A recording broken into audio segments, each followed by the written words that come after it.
ଅଦଳ ବଦଳ ବ୍ୟବସ୍ଥାକୁ ଇଂରାଜୀରେ କଣ କୁହାଯାଏ? କହିଥିଲି ଲେଖା ହେଇଥିଲା ନା ନାହିଁ ବ୍ଲାକବୋର୍ଡରେ ଯାହା ଲେଖା ହେଇଥିଲା ତାକୁ ଲେଖିଥିଲ? ଆଜି ଲେଖିବ ମନେ କରି ବ୍ଲାକବୋର୍ଡରେ ହେଲା। ତାକୁ କୁହାଗଲା ବାର୍ଟର ସିଷ୍ଟମ। କଣ? Barter system. ଏ କଥା ଆମେ ଭଲ କରି ଆଲୋଚନା କରିଥିଲେ ଯେ ବାର୍ଟର ସିଷ୍ଟମ କଣ, ଅଦଳ ବଦଳ ବ୍ୟବସ୍ଥା କଣ। ନା ମଣିଷ ଚଳିବା ପାଇଁ ବିଭିନ୍ନ ପ୍ରକାରର ଜିନିଷ ଦରକାର ବା ମଣିଷର ଆବଶ୍ୟକତା ପାଇଁ ବିଭିନ୍ନ ପ୍ରକାର ଜିନିଷ ଦରକାର।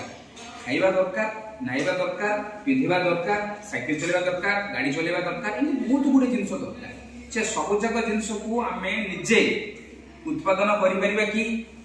ହୁଏତ ଆମେ ପରିବା ଚାଷ କରିକି ପରିବା ବାହାରୁ କିଣିବାନି, ପରିବା ଚାଷ କରି ଖାଇ ଦେଇ ପାରିବା। ଯଦି ପରିବା ଚାଷ ଆମେ କରିବା ସେଇ ସମୟରେ ଧାନ, ଗହମ ସବୁଯାକ ଜିନିଷ ଆମେ କରିପାରିବା କି? ସାର୍ଟ ପ୍ୟାଣ୍ଟ ତିଆରି କରିପାରିବା କି? ସାଇକେଲ ଗାଡ଼ି ତିଆରି କରିପାରିବା କି? ତ କୋଉଠି ନା କୋଉଠି ଆମକୁ ଅନ୍ୟମାନଙ୍କ ଉପରେ ନିର୍ଭର କରିବାକୁ ପଡ଼ିବ। ଯେତେବେଳେ ଆମେ ଅନ୍ୟମାନଙ୍କ ଉପରେ ନିର୍ଭର କରିବା, ସେ ଲୋକ ଯାହା ଉତ୍ପାଦନ କରୁଛି ବା ସେ ଲୋକ ପାଖରେ ଯାହା ଅଛି ସିଏ ଆମକୁ କାହିଁ ଦେବ? ଭାବୁନଟା କଥା। ମୋ ପାଖରେ ପରିବା ଅଛି, ତୋ ପାଖରେ ଡାଲି ଜାତୀୟ ଜିନିଷ ଅଛି, ମୁଁ ତୋତେ କହିବି ତୁ ମୋତେ ଟିକେ ଡାଲି ଚାଉଳ ସାହାଯ୍ୟ କର। ତୋ ବାଇରେ ଚାଉଳ ଆଉ ଡାଲି ବଢିଆ ବିଲରେ ଫଳିଛି, ତୁ ମୋତେ ଚାଉଳ ଡାଲି ଦବୁ କାହିଁକି? କିଛି ଲାଭ ଅଛି ତୋର ଦେଇକି?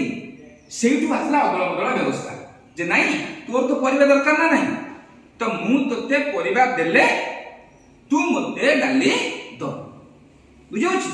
ଏମିତି ପରିସ୍ଥିତି କଣ କରାଗଲା, ବହୁତ ଦିନ ପର୍ଯ୍ୟନ୍ତ ଚାଲିଲା ନା ନାଇଁ।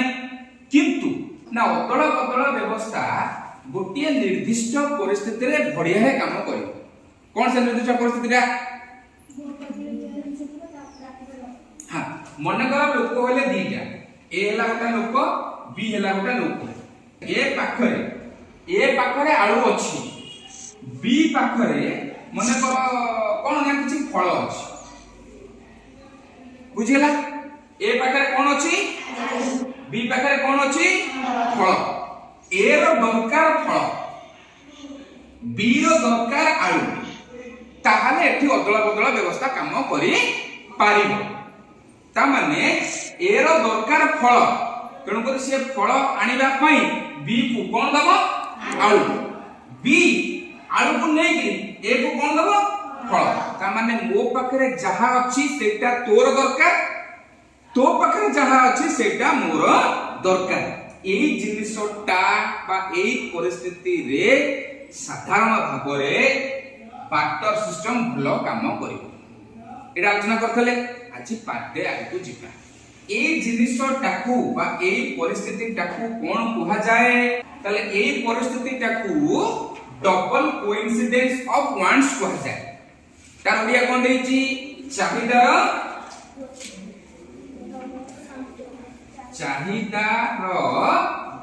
দ্বৈত সংযোগ। বর্তমান এই জিনিসটা বুঝি পারলো টুইঙ্কেল? চাহিদার দ্বৈত সংযোগ কোন? দ্বৈত মানে কোন? দুই। ডবল মানে কোন? দুই।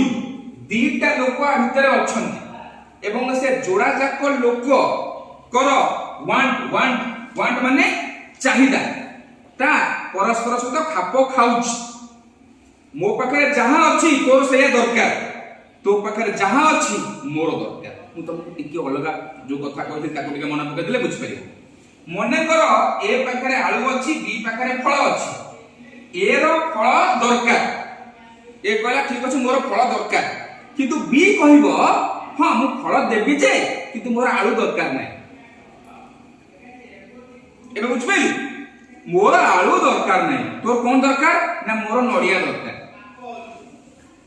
ଏବେ ଚିନ୍ତା କର, ମୋର ନଡ଼ିଆ ଦରକାର। ତ ବର୍ତ୍ତମାନ ସି ବୋଲିକିରି ଗୋଟେ ଲୋକ ଆସିଲା ଯାହା ପାଖରେ ଅଛି କଣ? ନଡ଼ିଆ। ତେଣୁକରି ବର୍ତ୍ତମାନ ଏ କଣ କରିବ? ଆଗେ ସି କତିକି ଯିବ, ତାକୁ ଆଳୁ ଦବ, ତାଠୁ ନଡ଼ିଆ ଆଣିବ, ନଡ଼ିଆକୁ ଆଣିକିରି ବି କୁ ଦବ, ବି ଠୁ ଆଣିବ ଫଳ। ବୁଝୁଛି? ପୁଣି ବୁଲା ଏ ଯେତେବେଳେ ସି କତିକି ଗଲା ଯେ ଭାଇ ଆଉ ନଡ଼ିଆ ଟିକେ ଦେ, ଆଳୁ ଦେ। ସି କହିବ ମୋର ନଡ଼ିଆ ଅଛି ସତ, କିନ୍ତୁ ମୋର ଆଳୁ ଦରକାର ନାହିଁ। भाई तोर कौन दरकार ना मोर करमंगा दरकार करमंगा खाइछ करमंगा दरकार करमंगा अछि डी पाखे देख बर्तमान ए आगे कौन करबो डी कति के जीवो डी टू आनिबो करमंगा करमंगा कोन के दबो काहा को सी को ताठु आनिबो नडिया नडिया कोन दबो काहा को बी को ताठु आनिबो फल ता परे जाई करी ए रो चाहिदा पूर्ण हो जिते बळे एमती मनुष्य मानकर आवश्यकता बदली बदली जीव तू भाबी पड़छ की परिस्थिति हम डबल कोइंसिडेंस ऑफ वंस रो अर्थ हला एया जे जनकर जहा आवश्यकता आउ जन पाखरे अछि आउ जनकर जहा आवश्यकता सेटा मो पाखरे अछि ताले बाक्टर सिस्टम अदल बदल व्यवस्था को परिस्थिति रे बढ़िया करी काम करि परबो डबल कोइंसिडेंस ऑफ वंस ताकू के भलो करी मंडक डीसीडब्ल्यू रे मन शॉर्ट फॉर्म रे डीसीडब्ल्यू सिचुएशन रे चाहिदार दैत्य संयोग समय रे भाई बाक्टर सिस्टम ठीक रे काम करि परबो सब बेले संभव कर कि तू तो देखैल ना कि सब बेले संभव कर कि मोर जहा दरकार तो पाखर थबो बेले कि न थबो तो धीरे धीरे जनसंख्या बढ़िला लोकंकर आवश्यकता बढ़िला आवश्यकता बढ़िबा जोगु ये बाक्टर सिस्टम बा बदल बदल व्यवस्था फेल मारिला के लोकंकर आवश्यकता बढ़िला ना तो केते लोकन गति नै कि आकु दबो एटा ताकु दबो सेटा ताकु दबो सेटा ताकु दबो सेटा ताकु दबो सेटा तापर नै कि घर घर बुतो तेणु करी आ भितरे विभिन्न प्रकार रूपांतरीकरण बा विभिन्न प्रकार स्तर देकी चले तापर से कथा आसिला जे नाही आमे गोटे निर्दिष्ट किछि मुद्रा मूल्य बाहर करिया हैला जोटा गत क्लास रे पढिथे गोटे कॉमन यूनिट बाहरला मुद्रा बाहरला जे नाही ताकू दबा जे सब जाक जिंस को जेमिति एई जिंस द्वारा बदल देई पारिबा सेतिरे कौड़ी अछि बहुत वर्ष पूर्व राजा राजा माने विभिन्न प्रकार धातव मुद्रा मध्य चलौथिले धातव मुद्रा धातु रे तयारी मुद्रा मध्य चलिला कोठी लोहार मुद्रा चलीची कोठी रूपार मुद्रा चलीची कोठी ब्रोंज रे मुद्रा चलीची हैला तो धीरे धीरे समय बदल बदल चलिला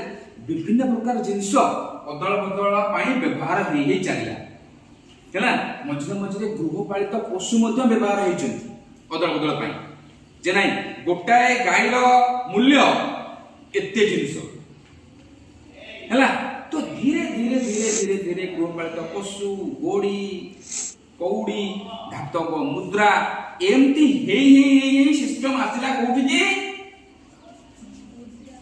मुद्रा एमती हे सिस्टम आसिला कोठी मुद्रा वर्तमाने मुद्रा सबठु इंटरेस्टिंग काम कोन करूची वर्तमान मुद्रा सबठु बढ़िया कामटे आम पाई करूची जे मुद्रा होची गोटे एभली जिनिस जहा द्वारा तू समस्त जिनिस को किनि परिबो आ समस्त जिनिस को बिकी पारिबो एबे बुझि पारछु चिंता कर मुद्रा गोटे एमितिया जिनिस जहा द्वारा तू सब किनि परिबो एई मुद्रा को व्यवहार करिकरी खाद्य किनि हबो वस्त्र किनि हबो बासगृह किनि हबो गाड़ी रे पेट्रोल पकई हबो मुंडो पाई तेल किनि हबो पानिया किनि हबो उंकुणी मारा औषध किनि हबो व्यवहार बेले औषध किनि हबो कोनटा किनि होनु कोन चिंता कर 1000 वर्ष 5000 वर्ष तळर कथा जेतबे मुद्रा नथला सेटा गोटा समस्या होतला बुझोछि मनकर गोटा लोकर भेंडी किछि दरकार तापारे किछि नै गोटा गाई देकिरि दिकिले भेंडी ये तुलनात्मक भाव ठीक होछि चिंता कर गोटा गाई देबे दिकिले मात्र भेंडी आ बढ़िया किंतु मुद्रा आसिला द्वारा कोन हला ठीक ठाक सठिक जिनिस जदि चौक खंडर दाम 2 टंका ताले एरोप्लेन रो दाम 2000 कोटी टंका जदि गोटे पानी बोतल रो दाम 50 टंका ताहले गोटे पानी टांकी रो दाम होची 20000 टंका बुझोची जिनिसर वैल्यू जिनिसर परिमाण जिनिसर क्वालिटी बा जिनिस बड़ हेबा सहित मुद्रा मत अधिका होई गला केते सुविधा हला आगे समझ कोन हो फुल गोटे परिस्थिति बाहर भावे मो पाखरे गाई अछि मोर दरकार कोन ना भेंडी हैला भेंडी बेला को कहली नाही मो तू गोडा एति की भेंडी दबो मु ताना की तते गोडा गाई दे देबी ଭେଣ୍ଡି ବାଲା ସେଠୁ କହିବ ସେଟା କାମ କରୁନ, ଗାଈର ନାଞ୍ଚଟାକୁ ହାଣିକି ଦେଇ ଦଉନ। ସମ୍ଭବପର ଭେଣ୍ଡି ପାଇଁ ଗାଈର ନାଞ୍ଚ ବୁଝଉଛି। କାଲି ସକାଳେ ଚାଉଳ ଦରକାର ହବ, ଗାଈର ଦିଟା କାନ, ଗାଈ ବଞ୍ଚିବ ତ ଏମିତି। ଯେତେବେଳେ ଗୃହପାଳିତ ପଶୁ କଣ ହେଇଛି ଅଦଳ ବଦଳ ହଉଥିଲେ ଏ ସବୁତିକ ସମସ୍ୟା ହେଇଥାଉ ନା ନାହିଁ। ଲୋକ ପାଖରେ ଛେଳି ଅଛି, ସେ କହିଲା ଆଚ୍ଛା ଛେଳି ଅଛି କଣ କରିବା ନା, ନାଇଁ ମୁଁ ଖାଇବା ପାଇଁ ଧାନ ଦରକାର କି ଚାଉଳ ଦରକାର। ସେ ଗଲା ଚାଉଳ ବାଲା ଦେଖି, ଚାଉଳ ବାଲା ଆଗେ ନିଷ୍ପତ୍ତି କେମିତି ନବୁ, କେତେ ଚାଉଳ ଦେଲେ କେତେ ଛେଳି ଦବୁ, ତ କେତେ ସମସ୍ୟା ଏମିତି ହେଇଥିବ ଚିନ୍ତା କର। ଏ ମଣିଷ ସମାଜ ସେ ସବୁ ଯାକ ସମସ୍ୟା ଦେଇକିରି ଆଜି ଆସିକିରି ଏଠି ପହଞ୍ଚିଛି ନା ନାଇଁ। ସେ ସମସ୍ୟା ହଉଛି ଆମର ଆବଶ୍ୟକତା ପଡିଲା ବୋଲିକିରି ଆମେ ଉଦ୍ଭାବନ କଲେ। ସେଇଥିପାଇଁ କୁହାଯାଏ ଆବଶ୍ୟକତା ହଉଛି ଉଦ୍ଭାବନର ଜନନୀ। Necessity is the mother of invention. ଆବଶ୍ୟକତା ନ ହେଇଥିଲେ, ଆବଶ୍ୟକ ନ ପଡିଥିଲେ କିଏ କୌଣସି ଜିନିଷ ଉଦ୍ଭାବନ କରି ନଥାନ୍ତା। ଭାବିପାରୁଛୁ ତ ମୁଦ୍ରା ଯଦି ଆଜି ସୃଷ୍ଟି ହେଇଛି ତା ପାଇଁ ମଣିଷର ଆବଶ୍ୟକତା ଅତି ଗୁରୁତ୍ୱପୂର୍ଣ୍ଣ। ଦୁନିଆ ଯଦି ଏଠି ଆଜି ଆସି ପହଞ୍ଚିଛି ତାହେଲେ ମଣିଷର ଆବଶ୍ୟକତା ପାଇଁ। ଆମେ ଘରେ ଏସି କାହିଁ ଲଗାଉଛେ?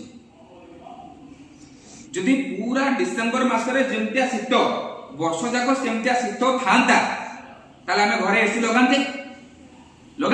ପଙ୍ଖା ବି ଲଗେଇବା ପଡିବା। ଡିସେମ୍ବର ମାସରେ ଯୋଉ ଶୀତ, ପଙ୍ଖା ଲଗେଇଲେ ବି ଶୀତ କରିବ। ଆମେ ଏଇଠି ସ୍କୁଲରେ ବସିଲା ସମୟରେ 11ଟା ବେଳେ ବି ଆମେ କଣ କରୁ, ବନ୍ଦ କରିବ ପଙ୍ଖା। ବୁଝୁଛି 2 ମାସ ଭିତରେ କମ ସେ କମ ବୋଧ ମୁଁ 25 ଥର ଖଣ୍ଡେ ସ୍ୱେଟର ପିନ୍ଧିକି ଆସିଥିବି, ଯୋଉ ପତଳା ସ୍ୱେଟରଟା ନୁହଁ।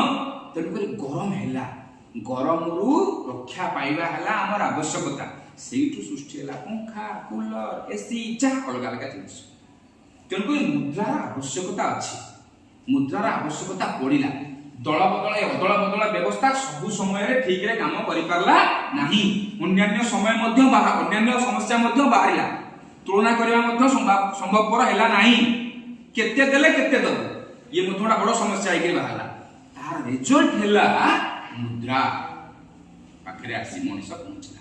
ଆଉ ମଣିଷ ଯୋଉ ଏତିକି ବାଟ ଆସି ପହଞ୍ଚିଛି ଯେ ଅଦଳ ବଦଳ ପାଖରୁ ମୁଦ୍ରା ପର୍ଯ୍ୟନ୍ତ, ଏଟାକୁ ମୁଦ୍ରାର ଯାତ୍ରା କୁହାଯାଏ। ଏମିତି ସହଜରେ ପହଞ୍ଚାଇନି। ସେଥିପାଇଁ ମୁଁ ତମକୁ କହିଲି ଅଦଳ ବଦଳ ବ୍ୟବସ୍ଥାକୁ ପ୍ରଥମେ ମଣିଷ କଣ କଲା, ବିଭିନ୍ନ ପ୍ରକାର ଜିନିଷ ବ୍ୟବହାର କରି ଚାଲିଲା। କଉଡି ବ୍ୟବହାର କଲା, ହେଲା, ଧାତବ ମୁଦ୍ରା ବ୍ୟବହାର କଲା, ଗୃହପାଳିତ ପଶୁ ମଧ୍ୟ ବ୍ୟବହାର କରିଛି। ଗୋଟେ ସାଧାରଣ ଏକକ ନିର୍ଦ୍ଧାରଣ କରିବ। ଗୋଟେ ସାଧାରଣ ଏକକ ନିର୍ଦ୍ଧାରଣ କରିବା ପାଇଁ ଏ ସବୁ ଯାକ ଜିନିଷ ବ୍ୟବହାର କରିକି ତମ ବହିରେ ଆଉ କେତେଟା ଜିନିଷ ଦେଇଛି। ଧୀରେ ଧୀରେ ଧୀରେ ଧୀରେ ମଣିଷ ଆସିକି ଏଠି ପହଞ୍ଚିଲା। କ୍ଲିୟର ନା ନାଇଁ? ତାହେଲେ ଆଜି ଆମେ ଯୋଡ଼ାଏ ଜିନିଷ ଆଲୋଚନା କଲେ, ମୁଦ୍ରାର ଯାତ୍ରା ଜାଣିଲେ, ମୁଦ୍ରା କେମିତି ଅଦଳ ବଦଳ ବ୍ୟବସ୍ଥା ଯୋଉ ସମସ୍ୟା ହେଲା ତାକୁ ସମାଧାନ କରିବା ପାଇଁ ଆସି ମଣିଷ ମୁଦ୍ରା ପାଖରେ ପହଞ୍ଚିଲା। କୋଉ ବାଟ ଦେଇକି ଆସି ମଣିଷ ମୁଦ୍ରା ପାଖରେ ପହଞ୍ଚିଛି। ଆଉ ଗୋଟେ ଜିନିଷ ଜାଣିଲେ କଣ, ଚାହିଦାର ଦ୍ୱୈତ ସଂଯୋଗ ବା ଡବଲ କୋଇନ୍ସିଡେନ୍ସ ଅଫ ୱାଣ୍ଟସ୍। କେବଳ ଏଇ ଗୋଟିଏ ପରିସ୍ଥିତିରେ ଅଦଳ ବଦଳ ବ୍ୟବସ୍ଥା ଭଲରେ କାମ କରିପାରିବ ନା ନାଇଁ। ତେଣୁକରି ଏଇ ଗୋଟିଏ ପରିସ୍ଥିତିରେ ଯଦି ଅଦଳ ବଦଳ ବ୍ୟବସ୍ଥା ଭଲରେ କାମ କରୁଛି, ଯେହେତୁ ସବୁବେଳେ ସେମିତିଆ ପରିସ୍ଥିତି ନାହିଁ, ମଣିଷକୁ ଆବଶ୍ୟକ ପଡିଲା ଗୋଟେ ସାଧାରଣ ଏକକ କଣ ଖୋଜିବା ପାଇଁ। ସେ ସାଧାରଣ ଏକକ ପାଇଁ ମଣିଷ କଉଡି ବ୍ୟବହାର କଲା, ଧାତବ ମୁଦ୍ରା ବ୍ୟବହାର କଲା, ଗୃହପାଳିତ ପଶୁ ବ୍ୟବହାର କଲା, ସବୁରେ ପ୍ରୋବ୍ଲେମ ବାହାରିଲା ହେଲା। ତାପରେ ମଣିଷ ଅଛି ମୁଦ୍ରା ପାଖରେ ପହଞ୍ଚିଛି। ଆଜି ସବୁ ଦେଶ ସବୁ ପ୍ରକାର ଅର୍ଥନୈତିକ ବ୍ୟବସ୍ଥାରେ ମୁଦ୍ରା ପୁରା ଜମେଇକିରି ବଇଛି। କୌଣସି ଗୋଟିଏ ଦେଶର ଏମିତି ଅର୍ଥନୈତିକ ବ୍ୟବସ୍ଥା ନାହିଁ ଯୋଉଠି ମୁଦ୍ରା ପ୍ରଚଳନ ନାହିଁ। ଭିନ୍ନ ଭିନ୍ନ ହେଇପାରେ, ଆମ ନୋଟ କେମିତିଆ ତାଙ୍କ ନୋଟ କେମିତିଆ ହେଇପାରେ, କିନ୍ତୁ ମୁଦ୍ରା ସବୁ। ଭାରତର ମୁଦ୍ରାର ନାଁ ହେଲା ଟଙ୍କା, ରୁପିଜ। ବା ଆମେରିକାର ମୁଦ୍ରାର ନାଁ ହେଲା ଡଲାର। ବୁଝୁଛି, ତାଙ୍କ ମୁଦ୍ରା ନାଁ ହେଲା କଣ, ଡଲାର। ଆମ ମୁଦ୍ରା ନାଁ ହେଲା କଣ, ରୁପି ହେଲା। କିନ୍ତୁ ଆମ ମୁଦ୍ରା ରୁପି ହଉ, ତାଙ୍କର ଡଲାର ହଉ, ଚାଇନାର ୟେନ ହଉ, ବାଂଲାଦେଶର ଟାକା ହଉ, किंतु भाई मुद्रा समस्तंकर अछि कारण ये समस्या कौन केवल भारतर कि ये सारा विश्वर समस्या थिला। आज की 5000 वर्ष तले 10000 वर्ष तले सारा विश्व ये समस्या रे जर्जरित थिला।